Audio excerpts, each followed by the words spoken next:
తెలంగాణలో అధికారం విషయంలో బీఆర్ఎస్ నాయకులకున్న కన్ఫ్యూజన్ నిన్న కేసీఆర్ గారి స్టేట్మెంట్ చూస్తే మనకు కనబడుతుంది. కేసీఆర్ బయటికి రానంత కాలం ఆ పార్టీ మనుగడే కష్టమనేది నా యొక్క అభిప్రాయం.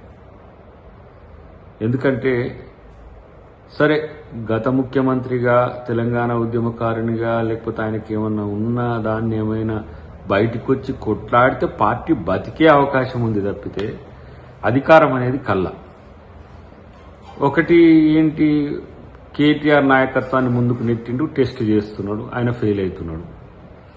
హరీష్ రావు అనుమానాస్పదంగానే ఉన్నాడు, ఏం చేయాలనో అర్థం కావట్లేదు. కవిత బయటికి వెళ్ళింది.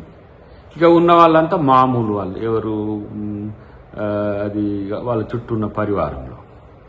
సో ఇప్పుడు కేసీఆర్కి ఈ ఆశ రావడం అనేది ఆశ్చర్యం అనిపించకపోయినప్పటికీ కూడా కాంగ్రెస్ ఫెయిల్ అవుతుందనే నోషన్ను ఎస్టాబ్లిష్ చేసే పనిలో భాగంగానే కలిసిన వాళ్ళకి ఏదో ఒక స్టేట్మెంట్ ఇచ్చినట్టుంది. కానీ కేసీఆర్ బయటికి రాకపోతే మీ పార్టీని ఆల్మోస్ట్ ఆల్ ఎవరికో ఒకరికి మీరు దారదత్తం చేయాల్సిందే. అది బీజేపీకా లేకపోతే ఇంకా దేనికి చేస్తారో తెలియదు, లేకపోతే వివిధ రకాల రూపాల్లో వచ్చే వాటితో కలిసి బీఆర్ఎస్ పనిచేయాల్సిందే తప్పితే భవిష్యత్తు ఉంటుందని అయితే నేను అనుకోను. రెండవది ఏంటంటే రేవంత్ రెడ్డి గారిని ఢీకొని నాయకత్వం బీజేపీ బీఆర్ఎస్లో లేకపోవడం అనేది కూడా ఈరోజు 10 సంవత్సరాలు నేనే పరిపాలిస్తా అని మా రేవంత్ రెడ్డి గారు అనే దాని వెనుక అసలు కారణం.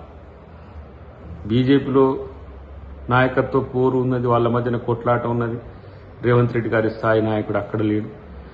కేసీఆర్ లేకపోతే బీఆర్ఎస్ కూడా అంతే దివాలా తీసిన పార్టీగానే మనం చూస్తాం.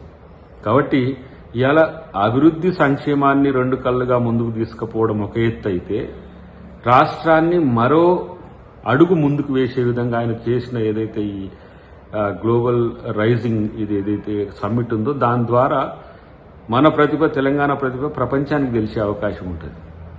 ఎందుకంటే పక్క రాష్ట్రాలతో పోల్చుకోవడం అనే దానికంటే కూడా అభివృద్ధి చెందిన దేశాలతో పోల్చుకుంటేనే మనం మరింత పురోగమించడానికి అవకాశం ఉంది.